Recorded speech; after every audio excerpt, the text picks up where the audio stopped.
আমার প্রাথমিক ক্ষুদ্র জ্ঞানে যতটুকু গবেষণা করেছি, দিন পেয়েছি 5 প্রকার। কয় প্রকার? একটু ভালো করে খেয়াল করবেন। আমি কিন্তু আবারও বলছি, আমি সৃজনশীল কিছু কথা আপনাদের সামনে উপস্থাপন করতে চাই। আমরা এখান থেকে কিছু নিয়ে যেতে চাই। আবারও বলছি, আল্লাহ যেহেতু বিজয় দিয়েছে, আমাদেরকে এই বিজয়টা ধরে রেখে আল্লাহ শাসন ব্যবস্থা কায়েম করার জন্য আমাদেরকে প্রস্তুতি গ্রহণ করতে হবে। আর এই প্রস্তুতি কেমনে গ্রহণ করবেন, সেই কথাটাই আমি আজকে আপনাদের সামনে উপস্থাপন করব। লক্ষ্য করেন, আফজাল তো বলেছিল জালিম শাসকের পতনের ঘটনা, জালিম শাসকের পতনের কারণগুলো আপনাদের সামনে উল্লেখ করেছে। এটা আলহামদুলিল্লাহ আপনারা ক্লিয়ার হয়ে গিয়েছেন। একটা মানুষ, একটা শাসক, একজন মানুষের পতন হইতে যা যা দরকার তার মধ্যে সব গুণাবলীগুলো ছিল, সেগুলো আপনাদের সামনে তত্ত্বভিত্তিক আয়নার মতো আফজাল তুলে ধরেছে। এখন আপনাদের সামনে আমি তুলে ধরবো, এখন যে আমাদের পরবর্তীতে করণীয় কি সেটা একটু ক্লিয়ার হওয়ার দরকার। 1 নম্বর দিন হচ্ছে মালিক ইয়াউমিদ্দিন। 1 নম্বর দিন হচ্ছে বিচার দিবসকে দিন বলা হয়। কি বলা হয়? সবাই বলেন। 1 নম্বর বিচার দিবসকে দিন বলা হয়। ভালো করে লক্ষ্য করবেন, বিচার দিবসকে দিন বলা হয় যেদিন আমরা আল্লাহর সামনে উঠব, যেদিন আল্লাহর সামনে আমাদের বিচার হবে, যেদিন আমাদের প্রত্যেকটা আমলের হিসাব হবে। ফালিয়াউমা লা তুযলামু নাফসুন শাইআন ওয়া লা তুজজাউনা ইল্লা মা কুনতুম তা'মালুন। যেদিন কারোর উপরে কোনো জুলুম করা হবে না, আপনি যা করেছেন তার প্রতিদান আপনাকে দেওয়া হবে, বিন্দু মাত্র কারোর উপরে জুলুম করা হবে না। ওই দিবসটাকে দিন বলা হয় মালিক ইয়াউমিদ্দিন। 1 নাম্বার। 2 নাম্বার, আফাগাইরা দীনিল্লাহি ইয়াবগুন ওয়া লাহু আসলামা মান ফিস সামাওয়াতি ওয়াল আরদ তাওআন ওয়া কারহা। 2 নাম্বার হচ্ছে আনুগত্য করাটাকে দিন বলা হয়। আবারও বলছি, 2 নাম্বার হচ্ছে আনুগত্য করাটাকে দিন বলা হয়। এখন আনুগত্য কারে করবেন আমার ভালো করে বুঝবেন। আনুগত্যটাকে কারে করবেন? 1 নাম্বার আতিউল্লাহ, আল্লাহর আনুগত্য করবেন। 2 নাম্বার আতিউর রাসূল, রাসূলের আনুগত্য করবেন। 3 নাম্বার ওয়া উলিল আমর। এখন আসেন, উলিল আমর কারা ভালো করে বুঝবেন। তাইলে আবারও বলছি, শুধুমাত্র নামাজ রোজা হজ যাকাতটা দিন না, প্রকৃত অর্থে দিন কাকে বলে আমি কোরআন থেকে আপনাদেরকে বোঝাচ্ছি। তাইলে 1 নাম্বার দিন হচ্ছে বিচার দিবস, 2 নাম্বার দিন হচ্ছে আনুগত্য করাটাকে দিন বলা হয়। তাইলে আপনি আল্লাহর আনুগত্য করবেন, রাসূলের আনুগত্য করবেন, এবং উলিল আমর যারা সৎ কাজের আদেশ দেয়, অসৎ কাজের নিষেধ করে। আবারও বলছি, সৎ কাজের আদেশ দেয়, অসৎ কাজের নিষেধ করে।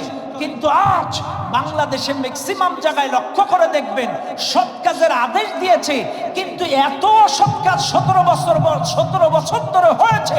আল্লাহর জমিনে বাংলাদেশে এত আলেম, এত পীর মাশায়েখ, এত বুজুর্গ, ইসলামী আন্দোলনের কর্মী এবং উলিল আমর ছাড়া অসৎ কাজের বাধা কেউ এই বাংলার জমিনে 17 বছর ধরে দেয় না। বুকে হাত দিয়ে প্রশ্ন করেন, শুধু সৎ কাজের আদেশ দিয়েছেন, অসৎ কাজের নিষেধ কয়জনা করছেন? কয়জনা করছেন? আরে ভাই, আমির কারা একটু ভালো করে বুঝবেন, রাগ করবেন না। আল্লাহু আলাম, আল্লাহর কসম, আল্লাহ সাক্ষী, আমি কাউকে কটাক্ষ করার জন্য, ব্যঙ্গ করার জন্য একটি কথাও বলি না, বলবো না। আমি শুধু বাস্তব কথাগুলো বলবো। আজকে আমরা বিভিন্ন কায়দায় আমাদের বিবেকের দরজায় তালা লাগিয়ে দিয়েছি, আমাদের চোখ আজকের অন্ধ হয়ে গিয়েছে। আমরা যে যার মতো স্বার্থবাদী ব্যাখ্যা বিশ্লেষণ করি, আমরা যে যার মতো আমির নির্বাচন করি। কিন্তু বিশ্বাস করেন, আজকে আপনার আমার মতো ব্যাখ্যা করলে চলবে না। কেউ বলতেছে ওমা খলাকতুল জিন্না ওয়াল ইনসা ইল্লা লিয়াবুদুন, আল্লাহ জিন এবং ইনসানকে সৃষ্টি করেছে তার ইবাদতের জন্য, আসো নামাজ পড়ি, নামাজ পড়াটা ইবাদত। কেউ এসে বলছে ওমা খলাকতুল জিন্না ওয়াল ইনসা ইল্লা লিয়াবুদুন, আল্লাহ জিন এবং ইনসানকে সৃষ্টি করেছে তার ইবাদতের জন্য, আসো পীর মুরিদি করি, পীরের পাগড়ি ধরে বায়াত নেই, জিকির করে লাফালাফি করি। আচ্ছা, আবার কেউ এসে বলছে ওমা খলাকতুল জিন্না ওয়াল ইনসা ইল্লা লিয়াবুদুন, মসজিদে জিকির করে মসজিদের দেওয়াল কাঁপানোটাই হচ্ছে ইবাদত। তাইলে বুঝলাম, কেউ বলছে ইবাদত মানে নামাজ, কেউ বলছে ইবাদত মানে জিকির, কেউ বলছে ইবাদত মানে পীরের বায়াত নেওয়া, মুরিদ হওয়া। আচ্ছা ভাই, যে যার মতো স্বার্থবাদী ব্যাখ্যা করে আপনি মানুষকে এইভাবে ভুলভাবে টেনে নিয়ে যাচ্ছেন। কিন্তু স্পষ্টভাবে শুনে নেন, রাসূল যখন কালেমার দাওয়াত দিয়েছিলেন মক্কায়, ওই সময় রাসূলের ভাষা ছিল আরবি, আরবিয়ানদের ভাষাও ছিল আরবি। তাইলে যখন কালেমার দাওয়াত দিলেন সাথে সাথে রিয়াকশন হলো, রাসূলকে মেরে রক্তে রঞ্জিত করে দিল। আর আজ বাংলাদেশের দিকে মানুষের দিকে তাকান, আমাদের ভাষা বাংলা, আর কালেমা যে দাওয়াত দেয় সেটা হলো আরবি। আমরা তো বাঙালি বা আরবি বুঝি না, যে হুজুর যে ব্যাখ্যা দেয় সেটাই বিশ্বাস করি। এ কথা বল না? কারণ কেউ বলছে ইবাদত মানে নামাজ, আমরা মেনে নিলাম, আমরা তো আরবি বুঝি না। কেউ বলছে ইবাদত মানে জিকির, মেনে নিলাম। কেউ বলছে ইবাদত মানে পীরের মুরিদ হওয়া, মেনে নিলাম, কারণ আমরা তো আরবি বুঝি না। কিন্তু না, ইবাদতের অর্থ হলো গোলামি করা, দাসত্ব করা, নত হওয়া। কার? আরো জোরে বলেন কার? রান্নাঘর থেকে পার্লামেন্ট পর্যন্ত জীবনের সব ক্ষেত্রে এক আল্লাহর গোলামি করার নাম হলো ইবাদত। শুধু মসজিদের মধ্যে গোলামি করবেন আর বাইরে গোলামি করবেন তাগুতের, বাইরে গোলামি করবেন শয়তানের না, জীবনের সব ক্ষেত্রে এক আল্লাহর গোলামি করতে হবে। এখন আসলে কথায় কথা বেড়ে যায়, বেশি দূরে চলে যাচ্ছে। চাইলে 2 নম্বরে বলতেছিলাম আনুগত্য করা, চাইলে উলিল আমরের আনুগত্য করতে হবে। ও মুসলমান বাবাজিরা, আমি আবারও বলছি, সৎ কাজের আদেশ দেবে, অসৎ কাজের নিষেধ করবে, এবং নিজের মধ্যে সব কিছু রাসূলের এবং আল্লাহর আনুগত্য নিজের মধ্যে 100 থাকবে। এই সকল নেতার আনুগত্য করা লাগবে। কথা বলেন ঠিক না বেঠিক? 3, আল্লাহ রাব্বুল আলামিন বলেন 3 নাম্বার দিন হলো ইন্নাদ দীনা ইনদাল্লাহিল ইসলাম। আল্লাহর কাছে 3 নাম্বার দিন হলো, দিনের 3 নাম্বার অর্থ হলো জীবন ব্যবস্থা। জীবন ব্যবস্থাটাকে দিন বলা হয়। শুনে নেন এই দুনিয়ার মানুষ, এই বাজারের মানুষ, আজ এই মাহফিলে শুনে নেন, আমি আপনি এখান থেকে যখন মারা যাব, এই পৃথিবীর মায়া ত্যাগ করে যখন কবরে চলে যাব, আমার আপনার কবরের মধ্যে 3টা প্রশ্ন করা হবে। এবার মুসলমানেরা, 1 নাম্বার প্রশ্ন তোমার রব, 2 নাম্বার প্রশ্ন তোমার দিন। এবার আপনারা বলেন, 2 নাম্বার প্রশ্ন করা হবে তোমার দিন কি? বলেন তো কি? আরো জোরে বলেন। এখন আসেন, 2 নাম্বারে যখন আপনার প্রশ্ন করবে আপনার দিন ইসলাম, আপনারা কি বলতে পারবেন? পারবেন? এটা তো মুখস্থ বিদ্যা, প্র্যাকটিক্যাল নাই। রবকে আল্লাহ, মুখস্থ বিদ্যা। দিনকে ইসলাম, মুখস্থ বিদ্যা, বাস্তবে প্র্যাকটিক্যাল নাই। একটা সাপোজ একটা ছোট্ট কথা বলি, এখানে আমার সাদিক আমাদের জামাই হয়, আবার আমরা ভাই বলি, 2 রকমই আর কি। আমাদের আশরাফ ভাই জামাই, তার মানে এখন আমাদের জামাই, পরে যা বলিব, এখন আমাদের জামাই। কথার কথা, এনারে কয়জন আছেন? চেনেন আপনারা? চেনেন না। কাউকে যদি বলি এই সাদিক ভাইরে কয়জন আছেন, তখন কেউ বলবে যে আমরা চিনি না। হ্যাঁ, ওনার সম্পর্কে বলতে গেলে ওনার সাথে ওঠা বসা, খাওয়া দাওয়া, লেনদেন, আদান প্রদান যদি হয়, আপনারা বলতে পারবেন হ্যাঁ লোকটা খুব ভালো, উনি হচ্ছে আশরাফ ভাই জামাই, বাড়ি অমুক জায়গায়, খুব ভালো একটা ছেলে। বলতে পারবেন ওনার সাথে উঠা বসা, আদান প্রদান, লেনদেন, দীর্ঘদিন চলাফেরা থাকলে। এটা যেমন বাস্তব, কবরে যখন সওয়াল জবাব করা হবে তোমার রবকে, এই প্রশ্নের জবাব দিতে পারবে তারা যারা রবের সাথে উঠা বসা করেছে, আল্লাহর ঘর মসজিদে আসা যাওয়া করেছে। আজকে আমি ধন্যবাদ জানাই কদমতলা বাজার কমিটিকে। অলরেডি বাজার কমিটি একটা সিদ্ধান্ত নিয়েছে যে আজান দিলেই বেচা কেনা বন্ধ। সুবহানাল্লাহ বলবেন না? গোটা সাতক্ষীরার মধ্যে কেউ এই মহৎ উদ্যোগটা নিতে পারে নাই। কেউ সাতক্ষীরার মধ্যে কোনো বাজার কমিটি এখনো পর্যন্ত এই উদ্যোগ নিতে পারে নাই, কিন্তু কদমতলা বাজার কমিটি এই উদ্যোগটা নিয়েছে। আপনাদের কাছে অনুরোধ করব, নাহনু নারযুকুহুম ওয়া ইয়্যাকুম, তোমার এবং তোমার সন্তানদের রিজিকের দায়িত্ব আল্লাহ। কাজে মনে রাখবেন, আজান যখন হয়ে যাবে, আজানের 5 মিনিট হোক বা আজানের সাথে সাথে বেচাকেনা বন্ধ করে দিই, যার যার কাজে নামাজে চলে যাবেন, সবাই মসজিদে চলে যাবেন। রিজিকের মালিককে, কারণ যেই আল্লাহ আপনার শরীর দিল, স্বাস্থ্য দিল, ভ্যান চালানোর শক্তি দিল, ব্যবসা করার ক্ষমতা দিল, যেই আল্লাহ, সেই আল্লাহর জন্য দৈনন্দিন 5 বার অন্তত 1.5 ঘন্টা সময় দিতে পারবেন না? এই জন্য সব বন্ধ। বাজার কমিটিকে ধন্যবাদ জানাই, আপনারা এই আইনটা কঠিনভাবে চালু রাখবেন। আজান দিলেই সব বন্ধ, সব বেচাকেনা বন্ধ ইনশাআল্লাহ। আমাদের থেকে বাবুলিয়া শুরু করবে, বাবুলিয়ার থেকে ওই আবাদের হাট শুরু করবে, আবাদের হাট থেকে মাধবকাঠি শুরু করবে, মাধবকাঠি থেকে ঝাউডাঙ্গা শুরু করবে, আমাদের থেকে বক্সারা শুরু করবে, বক্সারা থেকে টার্মিনাল নতুন বাজার শুরু করবে। এভাবে ইনশাআল্লাহ চালু হয়ে যাবে। যতদিন না ইসলামী রাষ্ট্র কায়েম হচ্ছে এভাবে আমাদের প্রচার চলবে ইনশাআল্লাহ। নামাজের আইনটা চালু থাকবে, মনে থাকবে ইনশাআল্লাহ। ব্যাস, আল্লাহ কবুল করুন, বলেন আমিন। চাইলে রবের পরিচয় দিতে পারবে তারা যারা রবের সাথে চলাফেরা করেছে, আদান প্রদান করেছে, লেনদেন করেছে, আল্লাহর ঘর মসজিদে 5 বার আসা যাওয়া করেছে, কোরআনের সাথে উঠা বসা করেছে, আল্লাহর কথাগুলো বোঝার চেষ্টা করেছে, আল্লাহর কোরআনের ভাষাগুলো বুঝে ব্যক্তি জীবন, পারিবারিক জীবন, রাষ্ট্রীয় জীবনে কায়েমের চেষ্টা করেছে। আল্লাহর সাথে যারা সম্পর্ক রেখেছে তারাই রবের পরিচয় দিতে পারবে জমি এ কবরের মধ্যে আমার রব, সুবহানাল্লাহ বলেন। আর যারা আল্লাহু আকবার তাকবীর দিতে দেয় নাই এরা কি বলবে? এ কথা বল না, রাগ করেন না আপনারা, আমি আফজালের মতো খেপাখেপি করে বলতে পারবো না, কিন্তু আপনারা সাধারণ দৃষ্টিতে বুকে হাত দিয়ে প্রশ্ন করেন, নারায়ে তাকবীর, আল্লাহু আকবার, আল্লাহর বড়ত্ব ঘোষণা। রুকুতে গেলে আল্লাহর বড়ত্ব, নামাজের শুরুতে আল্লাহর বড়ত্ব, আযানের শুরুতে আল্লাহর বড়ত্ব, ঈদের নামাজে আল্লাহর বড়ত্ব, জানাজার নামাজে আল্লাহর বড়ত্ব। যে আল্লাহর বড়ত্ব কোরআনের আয়াত, ফাকাব্বিরহু তাকবীরা, সব জায়গায় আল্লাহর বড়ত্ব ঘোষণা। আর এই জালেম সরকার নারায়ে তাকবীর, আল্লাহু আকবার স্লোগান দিতে দেয় নাই। আল্লাহর কসম, এই জালেম সরকারের দোষররা যদি তওবা না করে, খোদার কসম তারা কবরে রবের পরিচয় দিতে পারবে না।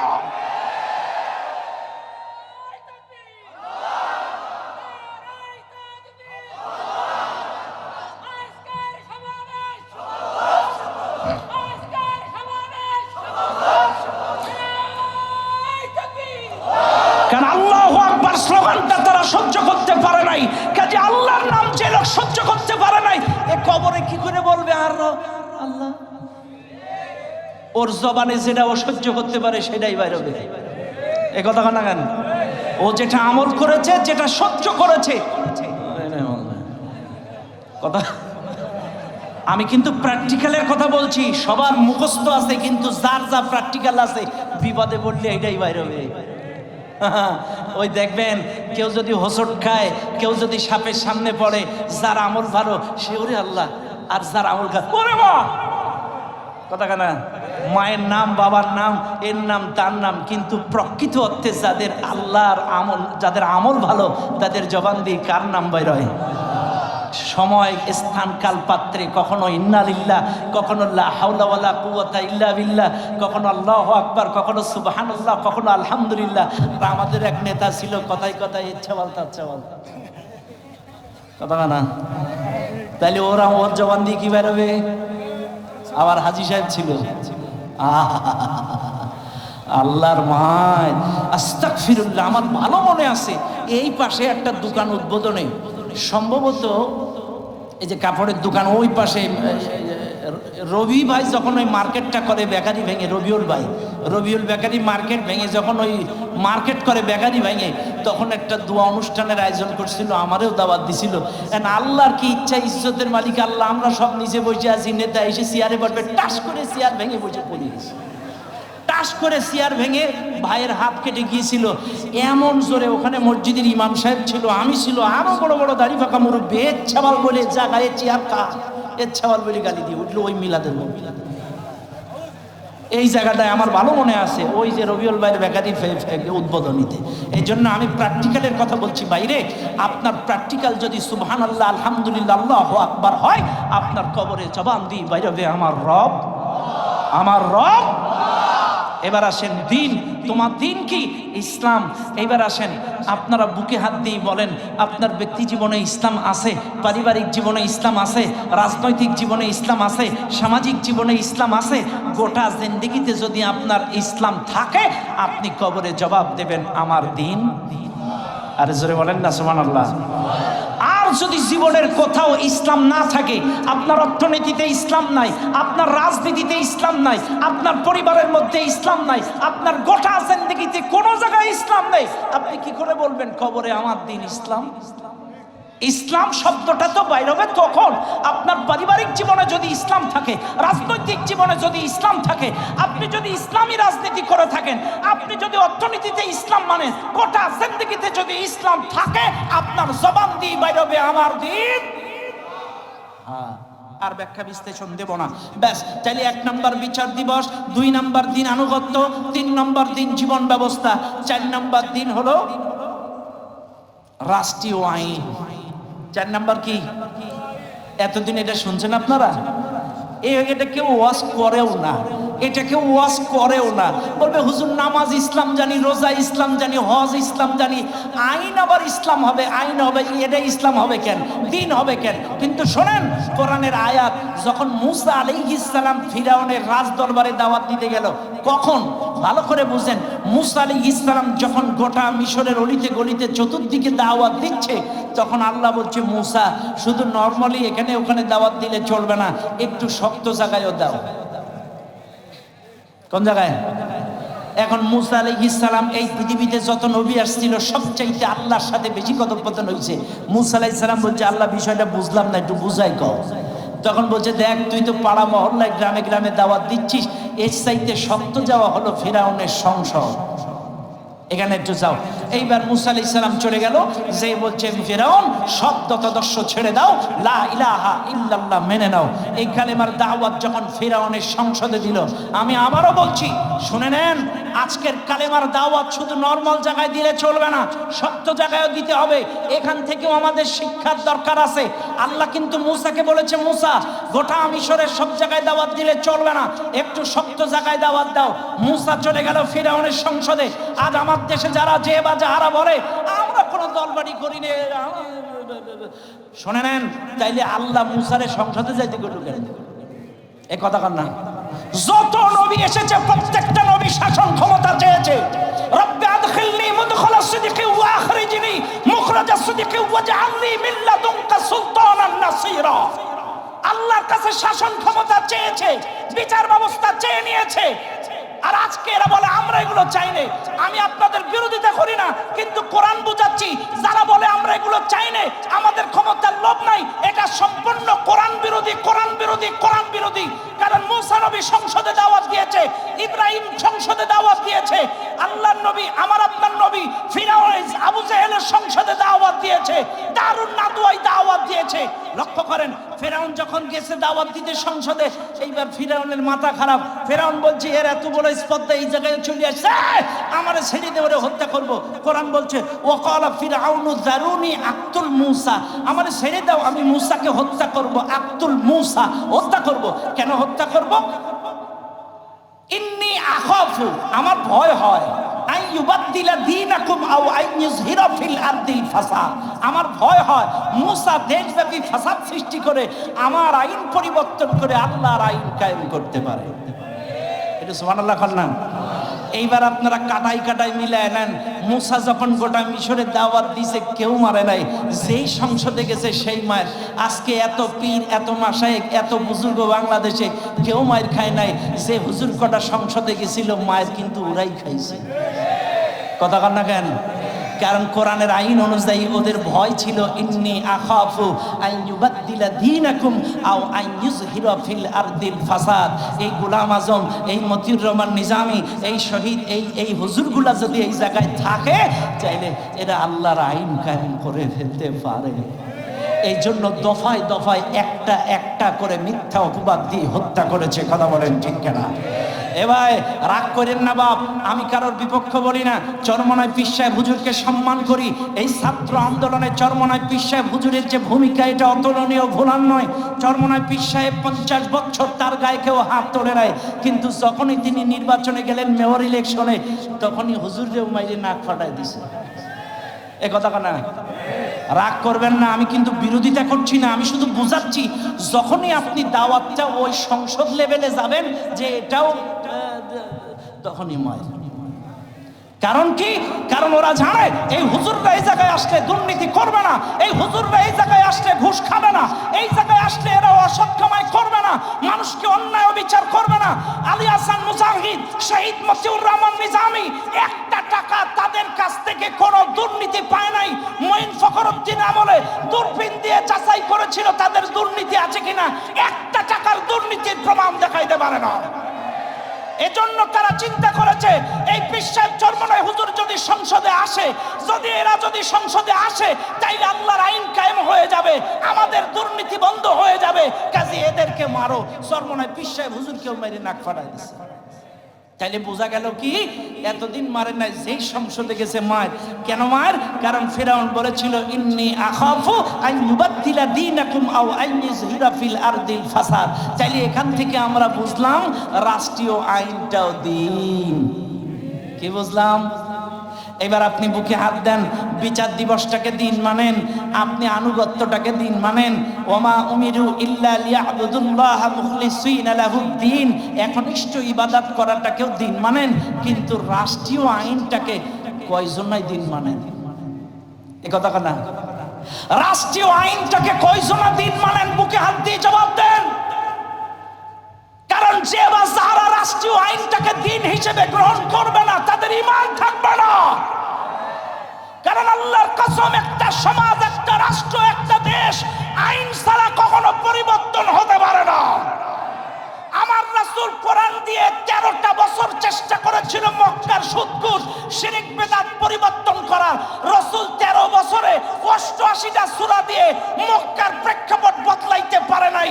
যখন তিনি মদিনায় যেয়ে মানুষ জোগাড় করে দাওয়াতি কাজ করে উহুদ, বদর, খন্দক, মক্কা বিজয় করে কোরআনটাকে রাষ্ট্রীয়ভাবে ক্ষমতায় বসালো, কোরআনের আইন দিয়ে অটোমেটিকলি সমাজ পরিবর্তন হয়ে গিয়েছে। চাইলে মনে রাখতে হবে, রাষ্ট্রীয় আইনটা সবচাইতে বড় দিন। আজকে যারা মনে করেন নামাজ রোজাটাই দিন, আল্লাহর কসম আমি বিরোধিতা করছি না, কিন্তু বুঝতে হবে প্রকৃত অর্থে দিন 5 প্রকার। বিচার দিবসটা দিন, আনুগত্য করাটা দিন, একনিষ্ঠ ইবাদত করাটা দিন, জীবন ব্যবস্থাটা দিন, রাষ্ট্রীয় আইনটা। কথা ক্লিয়ার? ব্যাস, চাইলে এই বিষয়ে আমি আর বেশি কথা বলবো না।